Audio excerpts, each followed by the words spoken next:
Iampita ao anatin'ny vaovao ara-tsosialy isika Nikatona avokoa ny biraoan'ny banky BFV tamin'ity androany maraina ity vokatry ny fitokonana izay nataon'ireo mpiasa ao aminy no fantatra fa antony nahatonga izany. Tsy mankasitraka izay fitokonana nataon'ny mpiasa izay kosa anefa ireo mpanjifa noho ny tsy fisian'ny fampandrenesana nataon'izy ireo.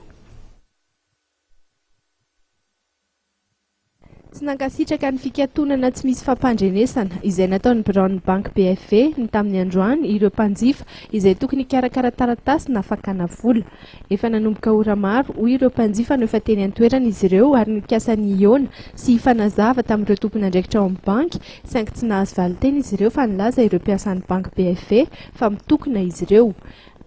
BFV zay eto latsinainy ny andro efatra amin'ny lakamisy ny olona tonga tao amin'ny BFV tsisy namome fanazavana fa hoe midy hoy ny BFV apparemment simba hoy ny système dia tsisy nahazo vola ny olona midy ny BFV tonga teo amin'ny BFV zay andro amin'ny maraina tany Behoririka midy ny BFV tao nandondona tao amin'ny directeur zay nanaiky ny sokatra izy mba hiresaka aminay rehefa resaka taminay izy dia ozy fanazavana hoe migrevy hoy ny mpiasa amin'ny BFV ny antony mangataka fisolotan-karama ondro zareo miakatra 10%. Nampiakarina taty ataon'ireo zay fa hoe aty hoy ny fohy be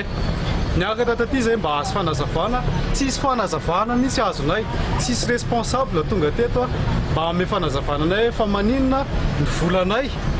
izay tompon'le vola tsy omenareo vola nefa nge tamin'ny olona rehetrarehetra grevy tonga teto misy olona marary amin'izy efa 3 andro fa mivoaka amin'ny hôpitaly mananjanaka jirama raha tapange jirama tsy tia lala zany grevin'ny BFV zany zay tsy ampotseritretany zareo mihitsy miatra manaina le grevy. Araky ny fanazavana voaray teny an-toerana ihany koa dia nolazain'ireo mpanjifa fa mandeha avokoa ny daba na ny milina fizarana ny vola saingy ny vola no tsy misy. No mafisin'ireo mpanjifa hatrany fa tsy misy mihitsy izy ireo ny fanajana ny mpanjifa raha toa tsy manome fanazavana ny banky na mampandre mialohan'ny mpanjifa fa tsy teny anavina no omena azy ireo. Raha nangataka fanazavana teny an-toerana ihany koa eny anivon'ireo tompony andraikitra ny mpanao gazety dia tsy nahazo izany.